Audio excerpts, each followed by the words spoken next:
Hello दोस्तों, कैसे हैं आप लोग? आई होप अच्छे होंगे। तो आज मैं बीपीएससी हिस्ट्री पीवाई की सीरीज का अगला पार्ट लेकर के आया हूं, जिसमें आज हम कंप्लीट करेंगे 66 से 62 तक पूछे गए सभी प्रश्नों के उत्तर। तो आज का जो हमारा पहला प्रश्न है, मुसलमान यदि खुश और संतुष्ट हैं तो भारत में ब्रिटिश शक्ति का महत्तम बचाव होगा। ये किसने कहा था? ये कहा गया था डब्ल्यू डब्ल्यू हंटर के द्वारा। इनका जो पूरा नाम था विलियम विल्सन हंटर। ठीक है। इन्होंने एक बुक लिखा था, इनके द्वारा एक बुक लिखा गया था, द इंडियन मुसलमान। द इंडियन मुसलमान। ठीक है। ये बुक जो इनका लिखा गया था 1871 में। ये एक ब्रिटिश इतिहासकार और भारतीय सिविल सेना में ये अधिकारी थे। ठीक है। अगला प्रश्न, 1857 की क्रांति के दौरान बिहार में क्रांतिकारियों का नेता कौन था? तो देखिए, बिहार में आरा से थे वीर कुंवर सिंह। ठीक है। जगदीशपुर आरा से। कहां से? जगदीशपुर आरा। कौन थे? वीर कुंवर सिंह। ये गुरीला युद्ध के लिए जाने जाते थे और अपने भाई और सहयोगियों के साथ इन्होंने नेतृत्व किया था 1857 का क्रांतिकारी में। ठीक है। जब ये सबसे वृद्ध थे, लगभग इनकी उम्र 80 वर्ष की थी इस समय। 1936 में लखनऊ में अखिल भारतीय किसान सभा का प्रथम अध्यक्ष कौन थे?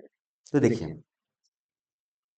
अखिल भारतीय के प्रथम अध्यक्ष जो थे, ये थे स्वामी सहजानंद सरस्वती।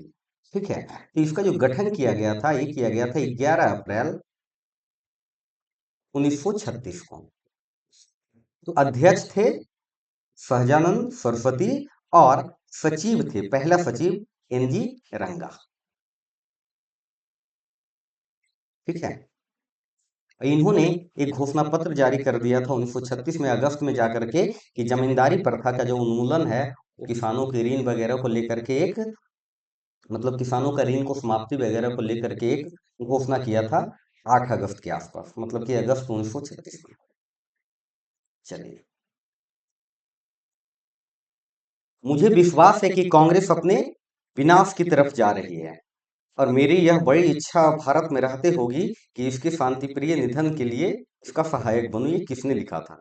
तो ये लिखा था करजन ने, लॉर्ड करजन, जिसको भारतीय लोग दुर्जन से भी बुलाते थे। कब इन्होंने ऐसा कहा था? तो 1900 ईस्वी में। इनका जो कार्यकाल जो था 1899 से लेकर के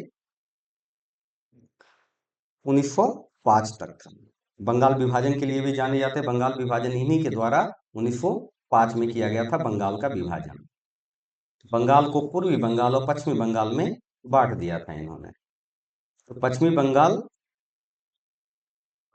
अभी हमारे पास है, और पूर्वी बंगाल जो था वो पाकिस्तान पहले बन गया। पाकिस्तान के बाद अब वर्तमान में बांग्लादेश के नाम से जाना जाता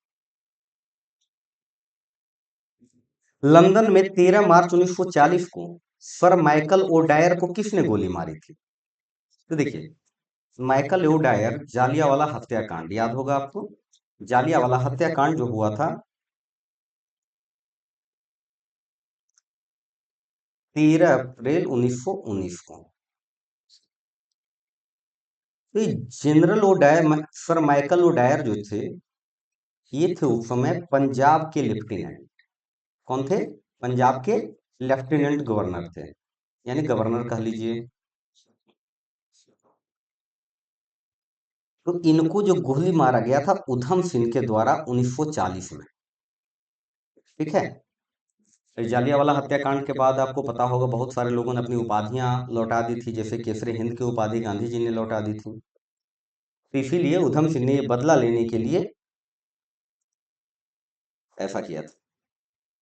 1919 में जब मॉन्टेग्यू चेम्सफोर्ड अधिनियम पास हुआ था, तब इंग्लैंड का प्रधानमंत्री कौन था? तो देखिए, बात है 1919 की। तो पीएम जो थे लॉर्ड जॉर्ज पीएम थे। ये जो मॉन्टेग्यू चेम्सफोर्ड सुधार था, ये जो अधिनियम 1919 जो आया था, इसमें मॉन्टेग्यू थे भारत सचिव लंदन में, चेम्सफोर्ड थे वायसराय, भारत के वायसराय थे चेम्सफोर्ड। ठीक है। भारत सरकार अधिनियम 1919 ये जो पास हुआ था, ये हुआ था 1919 1919 जो पास हुआ था मॉन्टेग्यू चेम्सफोर्ड के सहयोग से पास हुआ था। और इसी में कुछ चीजें हो गई थी, जैसे द्वैध शासन। द्वैध शासन में इन्होंने क्या किया था कि अधिकार तो अपने पास रखे और कर्तव्य जो था वो भारतीयों को दे दिए। फिर द्विसदनीय की भी व्यवस्था हुई, राज्य परिषद बना, केंद्रीय विधानसभा बना, ये सब चीजें। ठीक है। पहली बार 1919 में इसी के आधार पे, इसी अधिनियम के आधार पे पहली बार चुनाव हुआ था। और पहली बार ही लोगों को वोट देने का अधिकार दिया गया था, लेकिन कुछ खास लोगों, जैसे जिनके पास संपत्ति है, जो ज्यादा टैक्स देते हैं, शिक्षा जिनकी अच्छी है, तो ये सब के आधार पे मतदाता सूची तैयार की गई थी। मतलब कि इन्हीं लोग वोट दे सकते हैं। पूर्ण रूप से नहीं मतदाता सूची तैयार की गई थी, लेकिन उन्हीं लोगों को वोट देने का अधिकार दिया गया था। तो लॉर्ड जॉर्ज थे उस समय प्रधानमंत्री ब्रिटेन के। भारतीय क्रांति की जननी किसे कहा जाता है? तो देखिए, भीखाजी कामा को बुलाया जाता है। मैडम भीखाजी रुस्तम कामा को बोला जाता है। और आपको पता होगा कि ये ब्रिटेन, अमेरिका, जर्मनी, ये सब में बहुत सारे मतलब कि भारतीय स्वतंत्रता को लेकर के एक रूपरेखा रेखा तैयार की थी। अब पहली बार जर्मनी के स्टुअर्ट गार्ड में पहली बार इन्होंने ही 22 अगस्त को, 22 अगस्त 1907 को पहली बार तिरंगा झंडा इन्होंने फहराया था। कौन? भीखाजी कामा, जर्मनी के स्टुअर्ट गार्ड में। इसीलिए इनको जननी कहा जाता है स्वतंत्रता की। समाजवाद का समर्थक कौन था? और 1933 में ब्रिटिश शासन देशी राज्यों, जमींदारवाद और पूंजीवाद को उखाड़ फेंकना चाहता था। तो देखिए, बहुत सारे लोग थे उस समय समाजवाद के समर्थक, लेकिन ऑप्शनों से लेकर के अगर हम बात करें तो इसमें से सभी लोगों में से जो थे, ये थे पंडित जवाहरलाल नेहरू। इन्होंने ही ब्रिटिश शासन को उखाड़ फेंकने के साथ साथ राजसी राज्य, जमींदारी प्रथा, पूंजीवाद, ये सबको भी समाप्त करने की सोच रखते थे ये। आपको पता होगा इन्होंने बहुत बार भारतीय कांग्रेस की अध्यक्षता भी की है। जैसे 1929 इनके लिए फेमस है, जो लाहौर में, और लाहौर में जब यह हुआ था तब रावी नदी के तट पे इन्होंने झंडा स्वराज का झंडा फहराया था। फिर इन्होंने किया 1936 में लखनऊ में। फिर इसके बाद इन्होंने 1937 में फैजपुर में। ये 3 बार भारतीय राष्ट्रीय कांग्रेस के अध्यक्ष रह चुके हैं। कौन? नेहरू। ठीक है। चटगांव शस्त्र छापामारी की योजना बनाई गई थी, तो ये किनके द्वारा बनाई गई थी? तो ये जो योजना बना था, सूर्य सेन के नेतृत्व में ये योजना बनाया गया था। इसमें जैसे हिंदुस्तानी आर्मी जो थे ना, उसके लगभग लगभग 65, 60 से 65 सदस्य इसमें शामिल थे। और ये जो घटना को अंजाम दिया गया था 18 अप्रैल 1930 को, 18 अप्रैल 1930 को, जिसमें शस्त्र को लूटना था और क्रांति में प्रयोग करना था उद्देश्य। क्रांतिकारी गतिविधियों के साथ कौन सी पत्रिका जुड़ी हुई नहीं है? तो देखिए, यंग इंडिया क्रांतिकारी पत्रिका नहीं है। ठीक है, क्योंकि ये गांधी जी द्वारा एक साप्ताहिक पत्रिका ये प्रकाशित किया गया था। इसमें उनके विचारधारा का प्रचार प्रसार किया गया था, न कि क्रांति गतिविधियों को लेकर के प्रेरित किया था ये। इसका मेन जो उद्देश्य था, उनकी जो नीतियां थी, जैसे अहिंसावादी नीति, अहिंसा पे चलना, हिंसा नहीं करना, तो ऐसी गतिविधियों पे इन्होंने जोड़ दिया था। तो एक तरीके से इनकी यंग इंडिया में गांधी जी की विचारधारा का प्रचार प्रसार था, न कि क्रांतिकारी गतिविधियों का।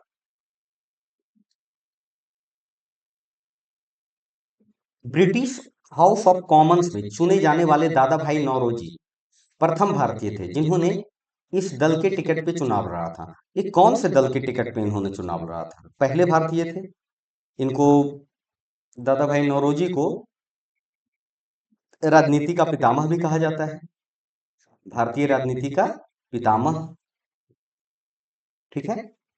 तो किस दल के, मतलब किस संगठन से ये चुनाव लड़े थे, जहां से ये पहले ब्रिटिश हाउस ऑफ कॉमन्स में चुने गए थे? तो ये थे उदारवादी दल से। दादा भाई नौरोजी किस दल से थे? उदारवादी दल से। और इन्होंने दो तीन बार लगभग, जैसे 1886 में भारतीय राष्ट्रीय कांग्रेस के अध्यक्ष रहे, 1906 में भी ये भारतीय राष्ट्रीय कांग्रेस के अध्यक्ष रहे। ठीक है, तो ये कब चुने गए थे उदारवादी दल से? 1892 में। ठीक है, स्वराज दल की स्थापना किस असफलता के बाद हुई? स्वराज दल, असहयोग आंदोलन, सविनय अवज्ञा आंदोलन, रॉलेट व्हील सत्याग्रह, चंपारण सत्याग्रह, तो किसके बाद? तो इसकी जो स्थापना हुई थी 1 जनवरी 1923 को। ठीक है, 1 जनवरी 1923 को हुई थी। उससे पहले हुआ था असहयोग आंदोलन।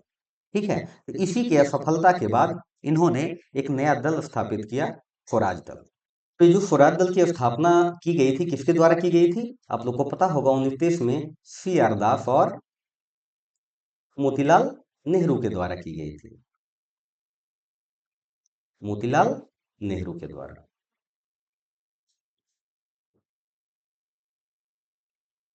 1929 में खुदाई खिदमतगार को किसने संगठित किया था? खुदाई खिदमतगार, तो ये जो संगठन जो बनाया गया था, अब्दुल गफ्फार खान के द्वारा बनाया गया था 1929 में। ठीक है, खुदाई खिदमतगार का मतलब क्या होता है? इसका मतलब होता है भगवान का सेवक। खुदाई खिदमतगार का मतलब भगवान का सेवक। ठीक है, पर्पस इनका क्या था? ये जो थे ना, पठानों द्वारा जो ब्रिटिश के खिलाफ उत्तर पश्चिम के क्षेत्रों में बहुत इन्होंने योगदान दिया इन लोगों को सहयोग करने के लिए।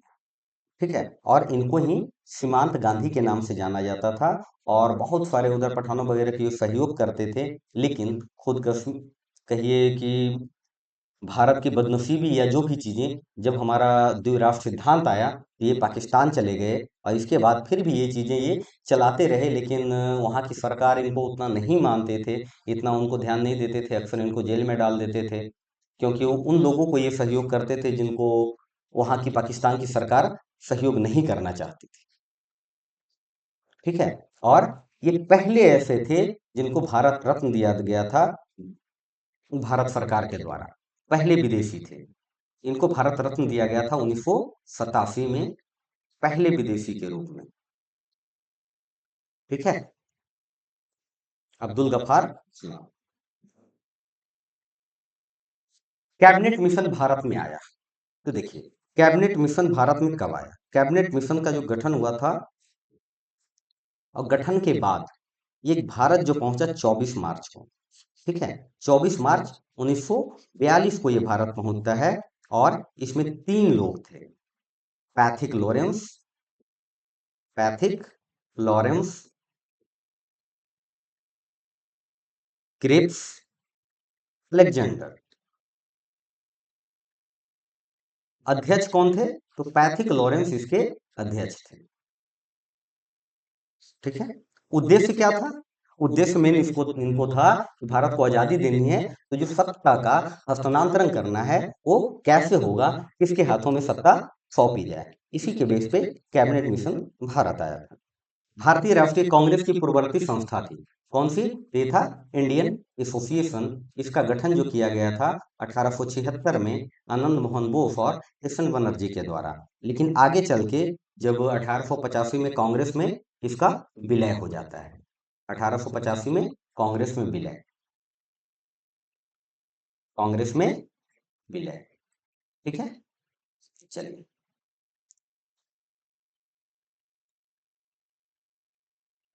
द्वैत शासन का जनक किसे माना जाता है? तो देखिए, द्वैत शासक का जो मनन जनक माना जाता है, ये माना जाता है सर लियोनेल कार्टिस को, क्योंकि इन्होंने ही एक सुझाव दिया था 1915 में, और इस सुझाव का नाम दिया गया था डायरकी। ठीक है, इस सुझाव का नाम दिया गया था डायरकी, और ये लागू कब हुआ? इसी के आधार पे भारत सरकार अधिनियम ये मॉन्टेग्यू चेम्सफोर्ड सुधार जो था 1919 में, इसको लागू किया गया, भारत सरकार अधिनियम 1919 में। ठीक है, अखिल भारतीय किसान सभा का गठन किया गया, तो अखिल भारतीय किसान सभा का गठन कब किया गया? तो ये किया गया 1936 में। कहाँ किया गया था? लखनऊ में। अध्यक्ष कौन थे? सहजानंद सरस्वती, सचिव NG रंगा। ठीक है, सुरेंद्र नाथ बनर्जी को किस वर्ष भारतीय सिविल सर्विसेज से हटाया गया? एस एन बनर्जी को सिविल सर्विसेज से कब हटाया गया? 1869 में इनको सफलता मिलती, मतलब ये सिविल सर्विसेज का पास करते हैं एस एन बनर्जी। लेकिन कुछ समय के बाद, उस समय इनकी नियुक्ति रहती है आसाम के सिलहट में, और 1874 में इनको निकाल दिया जाता है। ठीक है, कब निकाला गया? 1874 में। चलिए अगला प्रश्न देखते हैं। निम्न में से किस वायसराय के कार्यकाल में भारतीयों को राय बहादुर और खान बहादुर की उपाधियां मिली, मतलब प्रदान की गई? तो ये जो किया गया था 1876 से 80 में। इस समय कौन थे? Lipton, Lord Lipton. Vernacular press act से भी लोग इनको जानते हैं। इसी समय बहुत सारे उपाधियां दी गई थी, जिसमें से राय बहादुर और खान बहादुर की उपाधियां प्रमुख थी। इस तरह की प्रथा शुरू कर दिया गया था इनके द्वारा। और इसी समय महारानी विक्टोरिया को भारत की समाग्री भी घोषित किया गया था। भारत की समाग्री किसको? रानी विक्टोरिया को। ये भारत की समाग्री है। ठीक है, तो दोस्तों आज के लिए इतना ही, मिलते हैं आगे। ठीक है।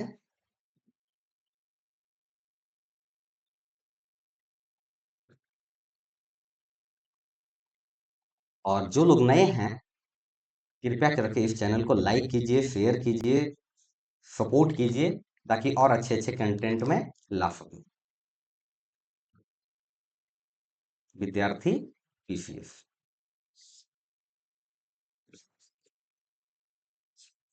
तो आज के लिए इतना ही।